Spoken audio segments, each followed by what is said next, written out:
Hi, this is the Social Gelo with Angelo show. My name's Angelo. I'm a social scientist, surfer, martial artist, and a whole lot of other things.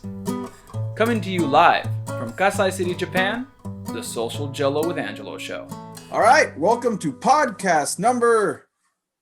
You know what? Fuck that. I'm not even going to say the number because I'm not sure when I record this. I'm not sure which one I'm going to release. But thank you for checking out the Social Gelo with Angelo podcast. I'm here with today's co-host, Mickey Lopez. What's up, brother? What's up, Angelo? How you doing, brother? I'm good, man. I've been good. Been good. I just got finished up with the 5 days, the 50K in 5-day challenge. Something that I kind of came up with on the fly. I hurt my shoulder. I hurt the muscle that comes between the arm and the bicep and the chest, and I couldn't lift. Or I could lift, but I could only do limited lifting. So I decided not to lift, just to take a break. And I started running. And when I started running, I realized I was depressed. And like I shared my first 10K, and then I realized that I was depressed. And I figured, you know what? I'm gonna come up with this 5 days for 50K in 5-day challenge, where I challenge myself to run 10K every day, and I start sharing my thoughts about depression and people I lost through suicide and whatnot. So yeah, I just got wrapped up with that. It's been good. I'll probably do another YouTube video about it. But today's topic, as you saw in the YouTube title, Asian hate and the martial arts community. So first of all, as we roll into this topic, you mentioned it to me, and I saw it in the Kajukenbo community boards. I saw it. I kept seeing people tagging themselves, "I'm against hashtag Asian hate," and I really didn't know what they're talking about because I'm in Japan. So what is Asian hate? Can you explain to me what that hashtag's all about? Lately, especially here in the Bay Area, there's been a lot of attacks on Asians, Chinese, Filipino, the elderly Asian folks. They're just getting assaulted left and right. A few got one died actually. And didn't recover. Got put in the hospital. He died, and I really think, not to get all political, but this whole when Trump said the Kung flu, for some reason it just kind of blew up even more so now. It started. I'm seeing it all over the place in New York, San Francisco. It was never really brought into the limelight as it is now. So now it's really magnified with social media.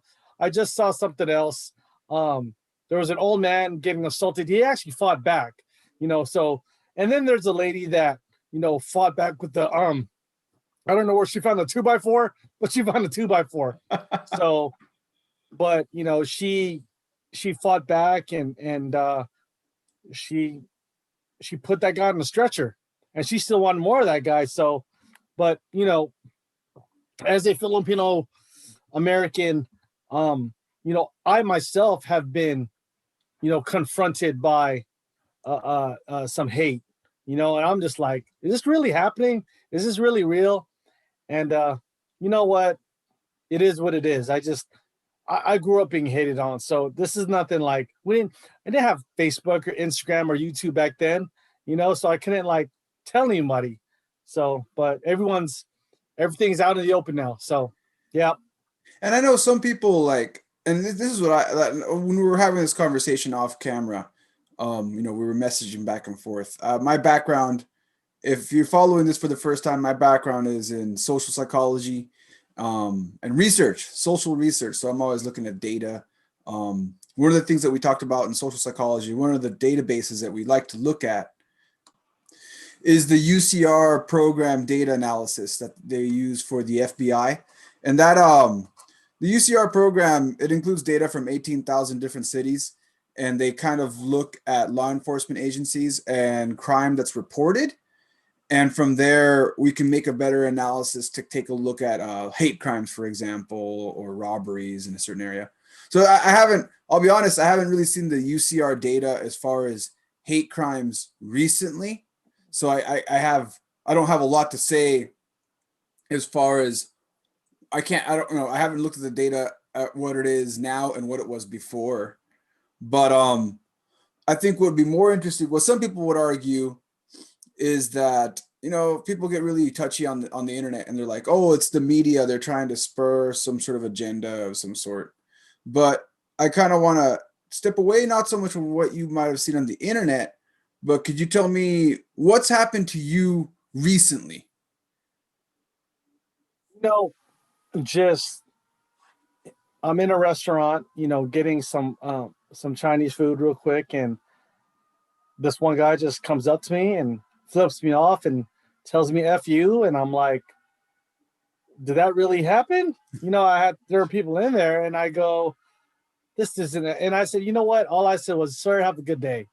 You know, maybe, you know, he was an older gentleman, but yeah, it's bro. Like I don't get it. You know. And when's the last time you've experienced some of that? Because I know. No, this was about 2 weeks ago, bro. 2 weeks ago, but I'm talking like before that, though. Before any of that. Oh, When's the last time I you was, experienced? you know what? When I was in elementary school, middle school. Okay. So, but again, since I haven't seen the data, I can only use your personal anecdote to kind of get an idea of what you're seeing day to day, right? So, if I'm listening to you correctly, the last time you've experienced any type of overt racial discrimination was when you were in school, right?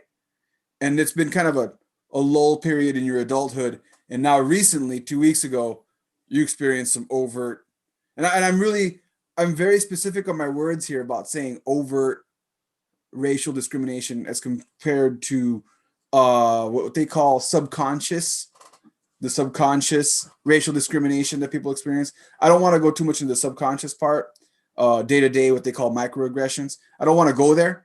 But I do want to kind of stick to the overt, the real blatant. Some guy saw you and flipped you off because you were eating Chinese food. That was in line, bro. I just, you know what? I was for no reason, completely unprovoked. Just it made me laugh. Like he was, when someone is so intent on flipping you off and saying "F you" to me in public, it's like, you know, like I'm just like, wow. I laughed, you know, I couldn't believe it. You know, it's like, where's the camera? Where's the camera? What's going on here? Am I being punked? Is actually Kusha gonna come out? I'm like, yeah, I'm like, well, you know, but it's like, wow, you know, Angelo, it's funny to me, but you know what? I feel bad for, you know, being a father and having two girls and raising them in this kind of world now. It's like, man, you know, I hope they never have to go and see all that. You know what I mean? Yeah. That's all. Yeah. And you know, like, just to kind of give you an idea, I really quickly tapped in the hashtag Asian hate. And here's some of the stuff that I found online real quick.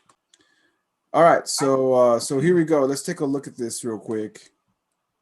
And here's a Korean woman who kind of goes over some of the stuff that she went over. In this Eyewitness News exclusive, speaking in Korean, she says her assailant came up to her, nose to nose, then cocked his head back and spit in her face. She closed her eyes, and that's when he punched her right in her nose. She fell to the ground, hit the back of her head, was knocked unconscious. Eventually, a good Samaritan saw her lying there and came to her aid.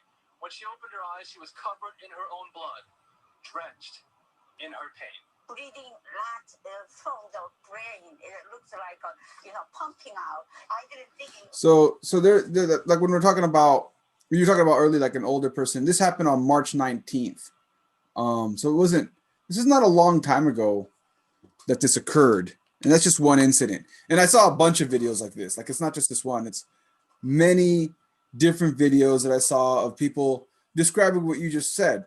Because some of the arguments against it were that they were, and I did see some of that, to give to the argument that there was some hashtag Asian hate videos being posted of just regular assaults, like for money. One was a guy kicking in the door of an Asian restaurant and stealing the money out of the register, but that was just a robbery. Like, the argument against that would be that's just a robbery. Robberies happen all the time. But when I start seeing videos of like what she just described, or what you just described, just random, someone walks up to you that you don't know and flips you off, right? And you say, "Have a nice day, sir." But like this, the example of the Korean lady that we just saw, guy just walks up to her, spits in her face, and starts punching her, and just knocks her out, right? So like, that's when I start saying, okay, these are more anecdotal to a hate crime because she didn't get robbed. There was nothing to provoke the incident. It was an unprovoked incident, and even if it was a semi-provoked incident, there wasn't a lot of dialogue like, I talked to him or whatever. It's the videos that I've seen about the elderly being attacked and some of the other random people being attacked. It's just someone walking up, start cussing at them, they spit in their face or something, and then they start beating them up. As compared to the other videos that to me was really hard to distinguish. Well, is this a robbery? And that's why I go back to the UCR data, because the way the UCR data looks at things is if they get robbed, then it's going to be classified as a robbery, not a hate crime, unless the person used a racial slur. That's one of the things that they do. That's one of the things that the logistics committee and law enforcement look at. If they use a racial slur and then robbed them, okay, that's a hate crime. But if they just assaulted them and there's no robbery though, and there's no prior connection between the two things, like it's not someone they knew, there was some sort of altercation they didn't know about, then we start looking at that more as a hate crime because there was unprovoked. It's the unprovoked part that they really look at. So it is concerning to see this. And then going on to our second topic, what's even more concerning, well, I don't know if it's, I'd say it's, as a martial artist, what are some of the things that you noticed after this? Because, as you know, once you start putting a hashtag on something on the internet, people get all riled up and there's responses to that. What have you seen as a response in the martial arts community?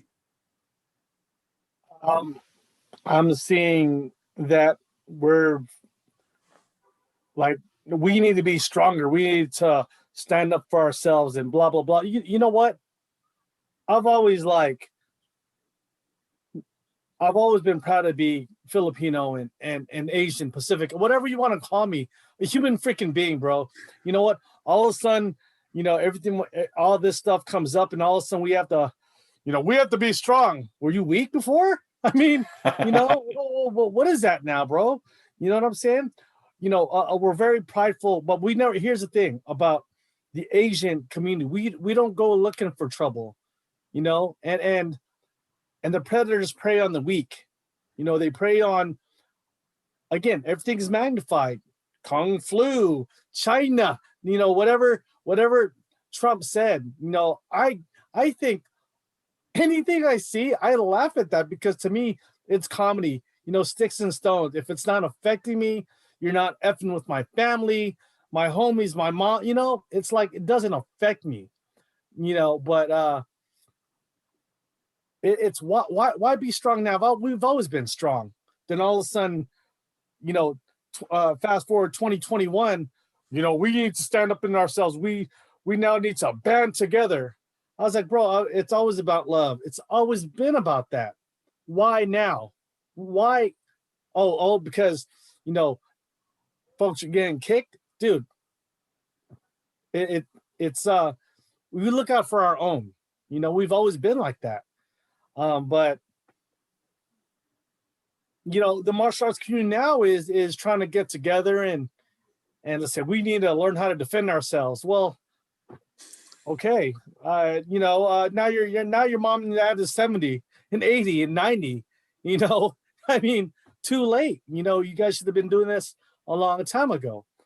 But again, we didn't have all this crazy, hate before. Why Angelo, that's the biggest thing. Why all of a sudden? Why? I don't get it. And what I always want to say is, like, I think it has to do more with the media focus, because like you said, when you were growing up, back when you were a teenager, that's going to put us, I'm going to date you here a little bit, right? That was like in the 80s, 90s, right? So like at that point, you experienced more racial discrimination at that point in your life, right? And then you said there was kind of a lull. There was kind of a lull after that in adulthood. But I know from talking to my friends that are part of the Asian community and talking about their kids, it never really went away. One way you can really look at this is if you look at the prison system, it is completely divided by race. It's that. Why do we watch prison movies? What do we, whenever we watch a prison show or a prison movie, what's the first thing we expect when someone gets arrested, when they get in there? They're going to have to join a gang. And that gang, it's not like a multicultural Sesame Street. You know what I mean? Like, that's not what's fucking happening. It's divided by race. So it never, like, my answer is kind of like, it's always kind of there. And it's not like, and I'm not trying to diss on any one country, okay? It's everywhere. Racism is just part of the world we live in. I moved all the way to Japan because I thought when I was younger, 8 years ago, I thought, this racism is this huge problem in the US because it's a multicultural society. It's so tough because blah, blah, blah. And I had these ideas. And when I came to Japan, I realized that, I experienced racism in Japan as well. And I realized, you know what? It doesn't really matter where I go. Racism is just part of life. It's all about how I'm going to roll with it, right? And what I'm going to focus on, really. I mean, there's, you know what? You got a pair of brand new Jordans. Someone's going to hate on you because they don't have it. It's if you're hating on someone, you're hating on yourself, right? You've heard that cliche. If you got hella money, you're hated on. If you're hella poor, then you get hated on by the rich. It's like it's a never-ending cycle. So you're effed if you do, you're effed if you don't. And it goes with every culture. It's funny that you bring up Sesame Street, but Big Bird gets hated on. Like if you stop and watch that, bro, there's hella hate going on. Well, if you look at the Grouch, he's the #1 hated character, and the poor motherfucker's homeless. He's already down on his luck. I know. Why are you such a grouchy grouch? He's living in a trash can. You guys are walking by him making sugar cookies. We're making sugar cookies today, Mr. Grouch. I hate your sugar cookies. Of course.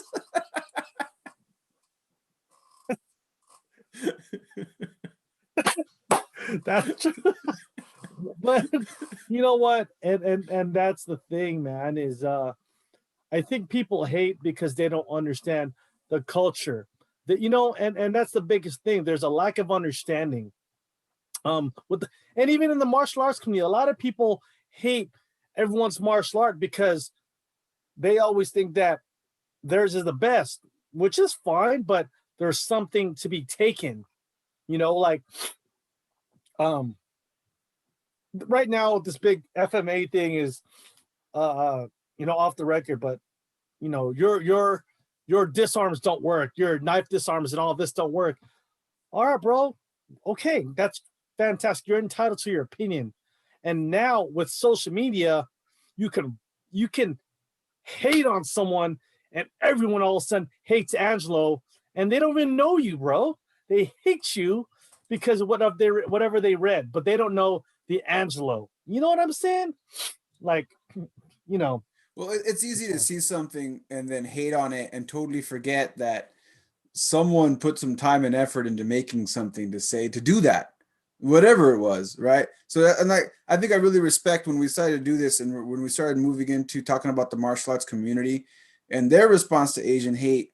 One of my first ideas for this show was to show videos of people showing useless self-defense. And you were like, I don't want to do that because I don't want to tell someone else how to cook. I think that was your quote, right? Okay. You know what? Oh, I'm sorry. Go ahead. Say what you just said.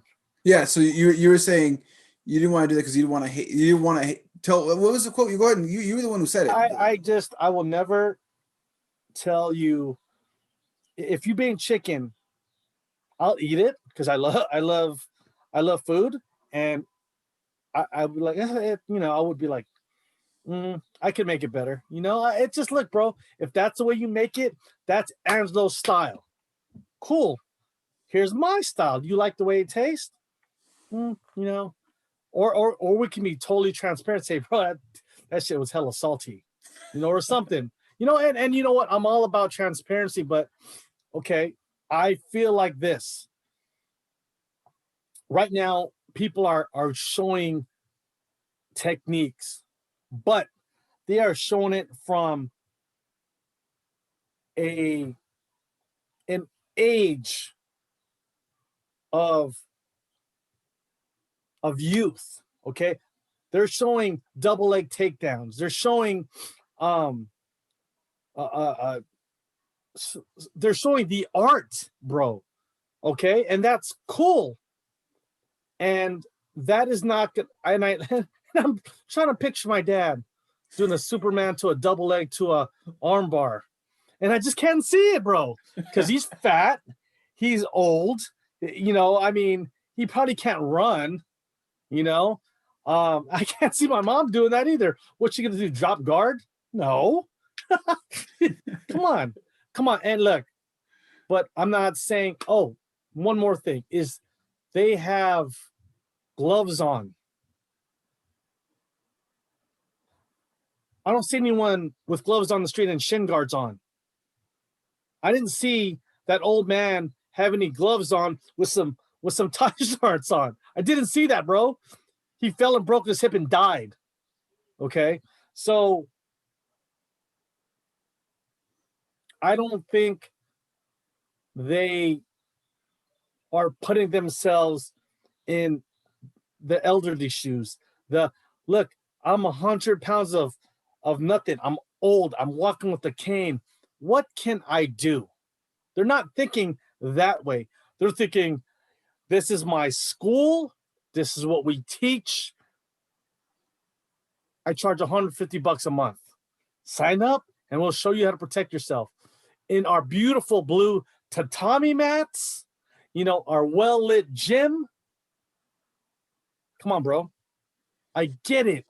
And I think you're really touching on something. If you haven't seen the video series, I really recommend to all of you to check out Ramsey Dewey's women's self-defense series. He has this great series. I think every month, it's what got him famous on Joe Rogan. He's an MMA coach, and every month he finds one women's self-defense technique. He shows it, he analyzes it, and then he tries it out. That's just and it goes horribly wrong. And he's an MMA coach, and it goes horribly wrong. And really what he's trying to bring light to is the idea that there is this darker side to martial arts. It's kind of a disservice. It's a service and a disservice that we either intentionally, some unintentionally, take advantage of victims and make a profit off of fear and trying to sell our art. It might be intentional or unintentional. Sometimes it's very intentional. Sometimes it's completely unintentional. They just want to show a technique to, like you said, show their art. And they're not really looking at the more negative side effect that someone may actually look at that and think, hey, I'm going to use that to defend myself, and then later end up in a dangerous situation where they can't defend themselves and they get really hurt. You know what I want to do?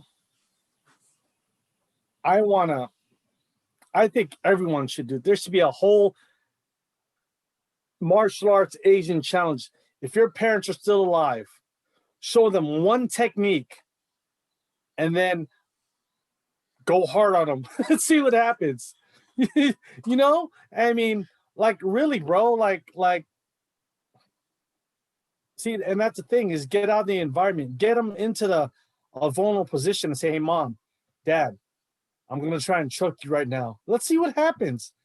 But give them at least 3 months of training at least, and see what really happens. Because guess who's going to attack you? They're half your age. They're 5150s. See if you cuss them out first and see how they react. They might have I'm scared though. Hey, there should be a little caption. Your parents might have a heart attack or some shit like that, But I think that would be something really interesting to try, and say, hey, mom, I'm going to put my hands on your throat. My mom would freak out, bro. Like, hey, dad, walk to your car and let me, let me push you into your car and see, bro, that's something that I can't even fathom. Like, no matter how, they can't train like that. The Wally J's. I saw Wally J when he was still dropping fools. But again, now here's another thing. These old here we go. I'm gonna say it. These old masters, they have their students in which they let you do it. Okay? Can we be honest? Yes, they let you do it because you're their student. You're supposed to make your teacher look like he's unstoppable. Now, dude, can you imagine Glover Teixeira right now going up to John Hackleman and punching him in the face, and John trying to defend himself? Do you really think, I mean, and I'm sure John could, but for how long? You know what I'm saying? So there's a big attribute thing going on here, which leads me to, how do we level out the playing field, Angelo? What do you think? How do we do it? Here, this is where things get really controversial, right? Like I said, the martial arts community is unintentionally, I'm going to go with the side of caution and say unintentionally using the hashtag Asian hate, and along with other stuff, just the whole self-defense industry and the whole YouTube industry is kind of capitalizing off the idea of selling techniques to people to have them watch their videos, to get a quick like, to get a quick view, to get a quick subscriber, and not really thinking about the fact that the person watching may not have the skills or attributes to be able to pull it off. Then Are you telling me this is marketing, Angelo? Are you marketing? And that's what I'm saying. Like, that's why I always, for me personally, when I made my video series, I always said, this is for my students. I hesitate to do one of those, I'm in regular clothes on the street and the guy grabs me like this and I do this. I hesitate to do that kind of a video. Everything I do is always like, hey, this is for my students, this part of the system. And then if I do teach anything outside of that, if you notice, I'm always on the mats with gloves on. I don't say a guy grabs you here. I say, hey, I always say it's in a sport setting. We're doing kickboxing rules, we're doing whatever rules. And that's why I've done that. Now, if you do those kind of videos and you're watching that, I'm not criticizing you at all. I just personally couldn't bring myself to do it for that reason. All the attacks have been ambushes, bro. You could be a super GM with the red belt and all that, whatever, green beret, whatever you want to do. You got ambushed. John Jones could get ambushed and have a really bad day. Oh, hey, you heard that story, right? I told you, Anderson Silva. Yeah. I was telling you off camera.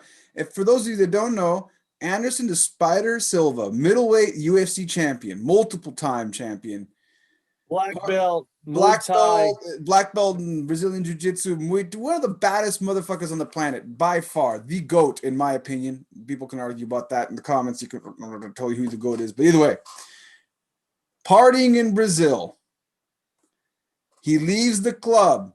People are frantically looking for him because he doesn't come home. A few hours later, they find him butt naked with nothing, borrowing someone's cell phone because he got jacked when he left the club. Some guys grabbed him, put him in a van, and jacked him. Took everything and let it go. So, like, again, not even the attributes, right? And maybe that was the smartest move. We don't know if we don't know the full story. We don't know if they had guns, if they were armed and he was at gunpoint robbed and they took everything. We don't know the full story. But what it comes down to is that I think when I hear people talk about situational awareness, it sounds so stupid, but I had a whole YouTube video that I did with is it GM or Professor Terry Faircloth? I'm going to say Kajukenbo instructor Terry Faircloth to avoid any title indiscrepancies. We did a whole series with him about home security, and not once did we mention one martial art technique about keeping your family safe. Not once did we mention a martial art. The whole thing was about cheap ways to secure your windows, secure your doors, security cameras, proper where to keep your weapons if you're going to go weapons, and if you're going to go firearms, where to keep your firearms in a safe place. Like the whole thing was based on that. And when I talk about situational awareness, that's what I'm mostly thinking about, is not really so much techniques, but how to not be a victim is mostly what I'm thinking about. I remember when I was studying, I was like a blue belt, and I asked my mentor, Sifu Mike. He's a huge guy. He's like 6'4", about 220, 230. He's a big guy. And I asked him, what would you do if you're walking down the street and you have to deal with this and this and that. And like, well, how would you handle that situation? And he told me, he's like, why am I walking down the street?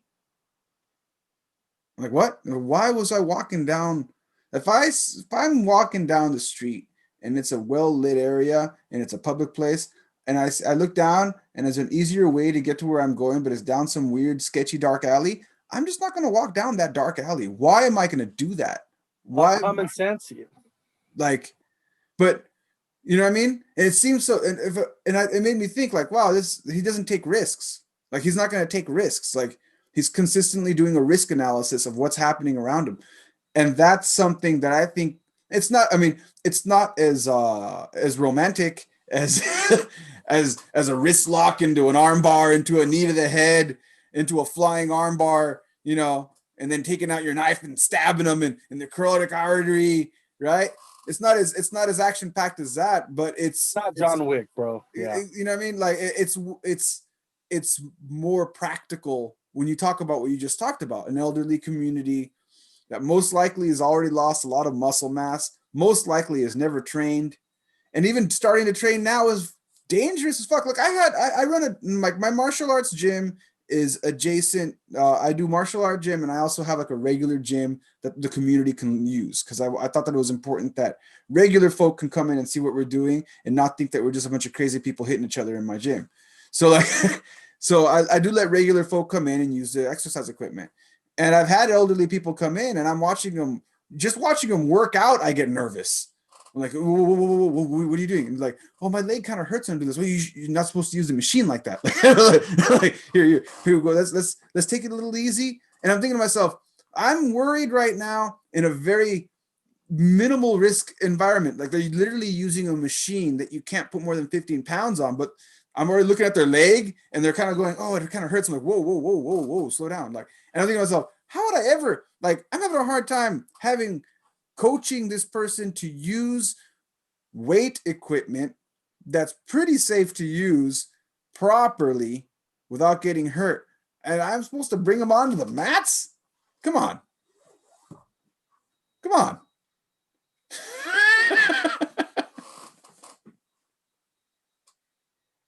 I don't know. I mean,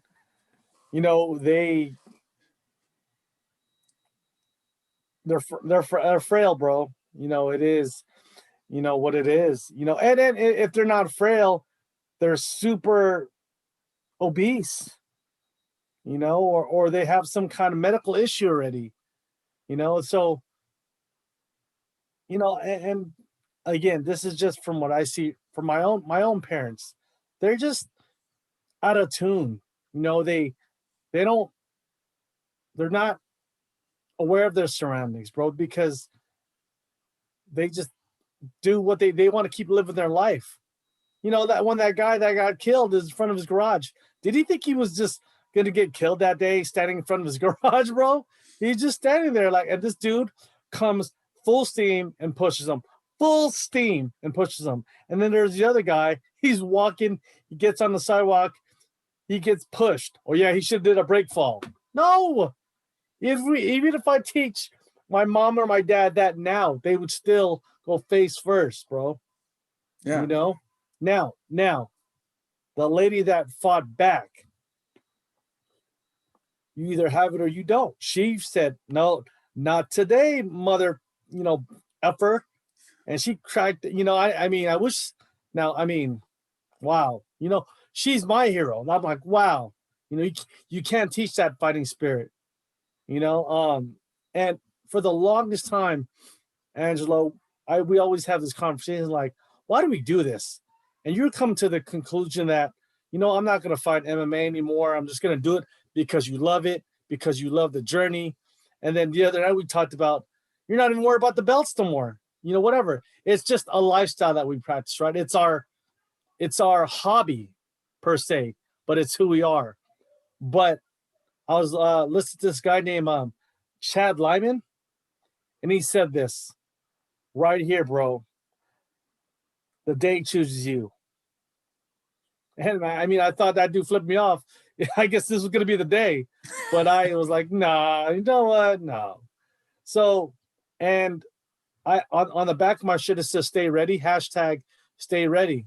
So this reminds me of why I train, because if the day comes, great. If the day never comes, great. But I'm going to stay ready. So he said that, and I'm going to send you that podcast. It's on Spotify. Amazing. What he talks about is amazing. And if I was going to teach my mom and my dad, I would teach them some basic standing pummeling, because they're going to get grabbed. They're going to get pushed.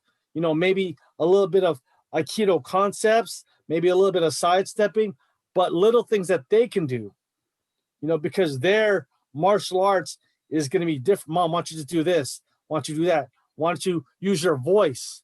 I have yet to hear none of that. Hey, but I saw this. They're going to give people whistles. Can you,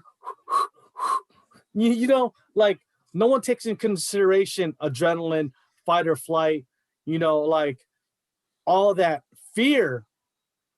Your nervous system is like, you freeze, bro, because it's easy to do it when you're not really intent on trying to hurt me. You see what I'm saying? Like, I don't know. What was my point, bro? I know that my you go in, like, you're talking about, again, like practical things that the elderly community can do. And I know my grandpa, who and God rest his soul, he was a Marine, and that guy was armed at all times. At all times, he always had he had a concealed carry license, and he was always armed. He lived in the South for a long time. He lived all over the United States, but he was always armed. And I never heard my grandpa got robbed by anyone. I heard a lot of people running away. I heard a lot of stories of people running away from my grandpa, but I didn't hear a lot of stories of my grandpa running away from anyone.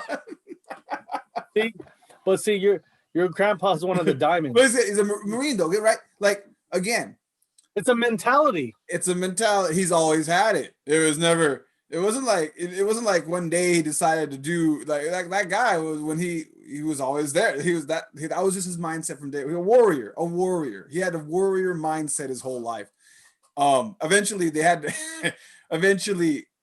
we eventually had to convince him that he couldn't arm himself anymore because of the dementia. We're like, hey, this is going to get kind of dangerous. Don't worry. We are going to take care of you. You don't need to be armed anymore. But like, to his further years, when he was still clear-headed up until like his late 70s, we just let him do his thing and be armed. He felt safe armed, then okay, then stay armed, Grandpa. That's your business, not ours. that right there, bro.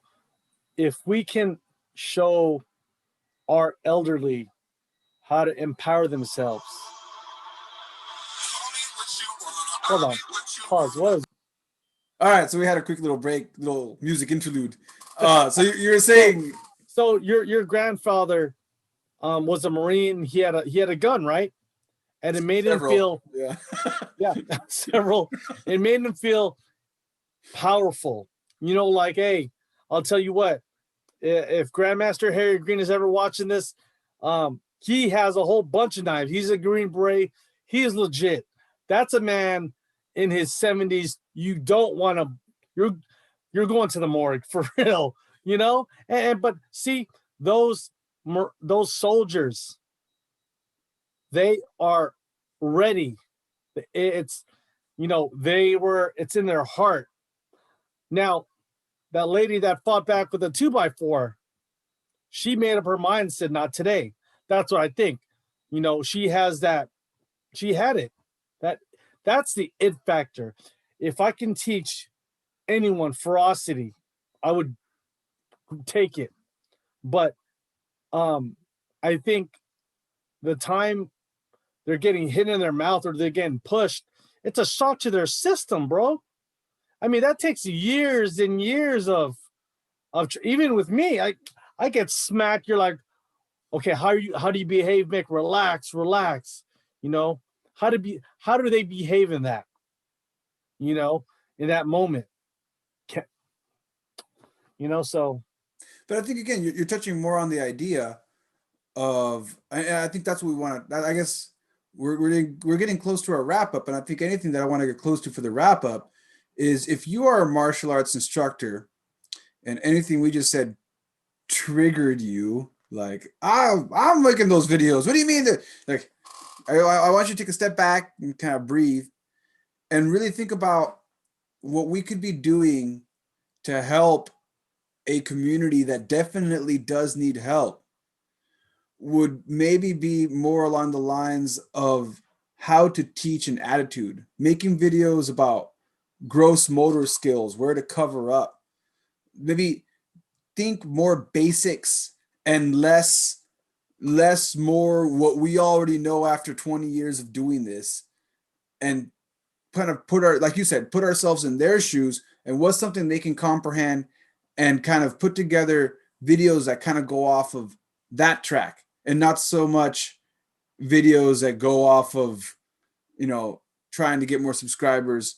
Like, and I guess it's kind of dirty. I'm asking you not to make, like, I'm asking you pretty much to try to be humble and take a step back and just try to realize that you may be unintentionally disservicing a community. I'm okay. You know what? I'm all about, like, for example, all right, I would, if I'm going to train any of your relatives, bro, I'm going to train them like my own family. I would never give any of you guys a false insecurity that I want to show my own kids, my own family. See, and that's where maybe they don't know any better. Because look, if all you know is gloved arts and shin protected arts and whatever, that's cool, right? And there's nothing wrong with that. Look, any knowledge is better than no knowledge. I get it. But I really feel like we don't touch on the internal mental.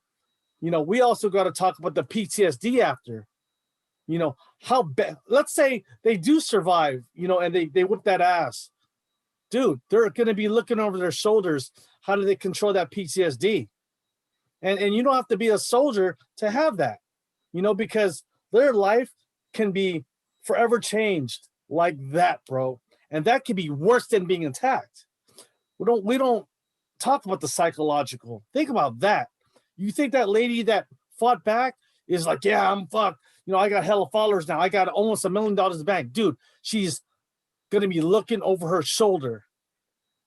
Oh, well, now they're providing services to walk the elderly. Yeah, right. How long is that going to last? You know what I mean? Like, bro, no one touches on that. What happens when you do survive and you do wake up, but you have a broken hip? You're always going to be like depressed. I mean, that's real, right? I mean, you see all the soldiers that come back from the war. They're committing suicide, bro. There's over here in in Napa, I forgot what the hell it's called, but there's a hospital for all the vets, and if they can't get the right help, they end up shooting the staff. Yountville, look that up, Angelo. My point is, teach something that you would teach your own loved ones, like for real. Like, teach them as if they're going to war. because there's no John McCarthy. There's no anyone with the striped shirt. You might be, but it's going to choose you. Will you be ready? You don't need 20 plus years of training to say, look, just be aware. 369, head on a swivel. You know, if you need me, call me. Call, you know what? I don't feel safe. That's what officers are for. I'm going to carry an impact weapon. I'll take that shit from you. I'm younger and faster. I'm stronger than you. You're not going to use that pepper spray on me. I'm sorry. You better. I'm going to ambush you. I'm going to have my guy distract you and sucker punch you. I'm going to come. I'm a football player. I'm going to come full speed ahead. You're not going to stop me. I'm sorry. My attributes are too strong. I can go on, dude. You know, I can go on. I'm not going to fight you at your strongest. I'm going to fight you at your weakest. That's the art of war, ain't it? So, I don't know, dude. I'm just like, I'm all fired up right now, but I'm like, you know, I'm getting older now, right? And I work out with these guys half my age, and I'm like, no way I'm going to match these guys' strength. You know? I come stand in front of my car. Now run you up. Fine. It has to be a level up. I have to be smarter than you. I have to be. Yeah. And again, I have to have you make a mistake. And I think it has to do more, like you said, is focusing more on doing a service for the community by teaching them a mindset and teach them that it's more about the mindset, not the technique. I think that's what, if anything, that's one walk away point for the wrap up that I think we should focus on. It's about the mentality, not the technique.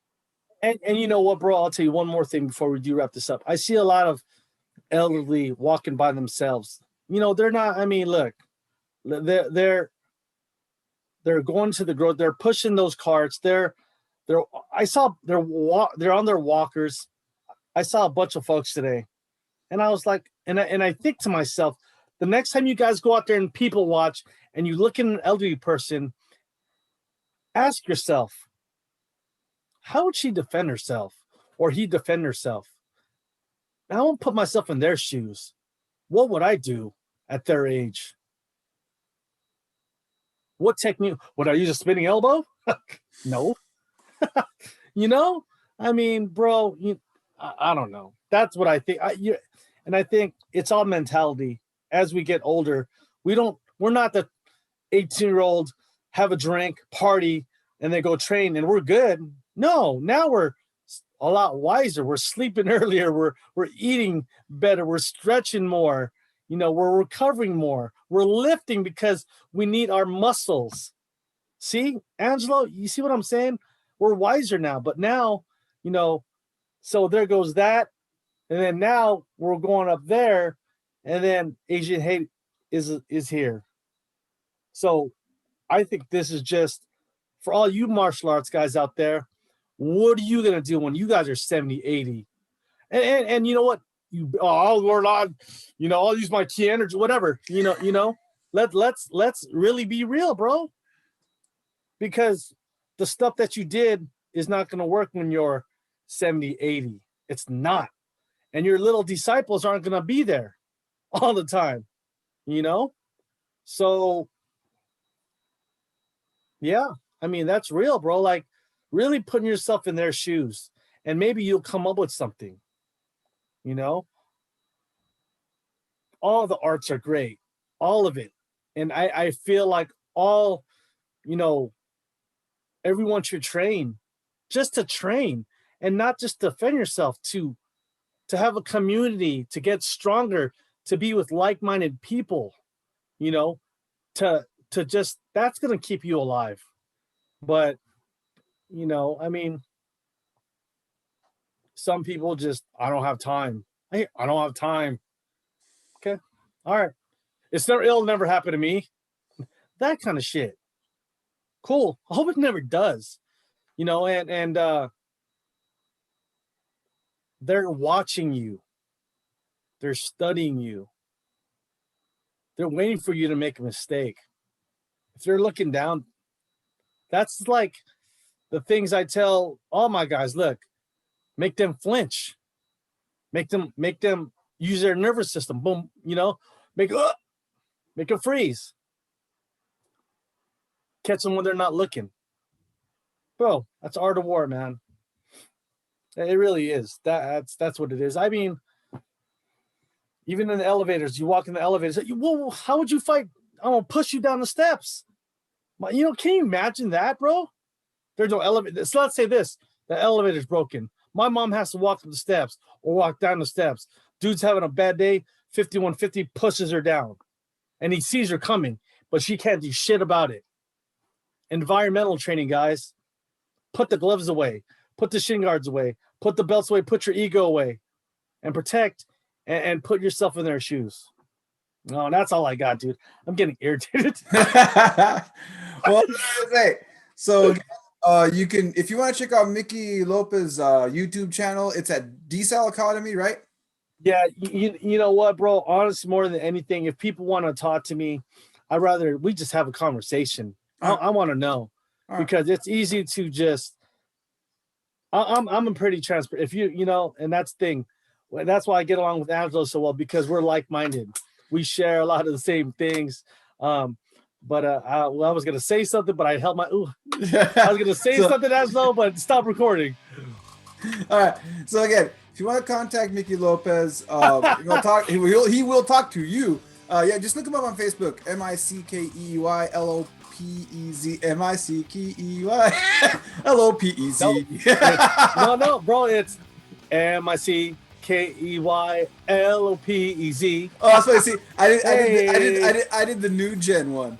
That's the new gen Mickey Mouse. The one my daughter watches uses that song. Anyway, that's the wrap up. Thank you very much for checking out Social Gelo with Angelo. Something I always mention: this show grows by you sharing, liking, and subscribing. I really appreciate it. I'm at 340 something now. My goal is to try to hit 400 if I can. So thank you very much for supporting the show, and I'll catch you all next time. Peace. Peace.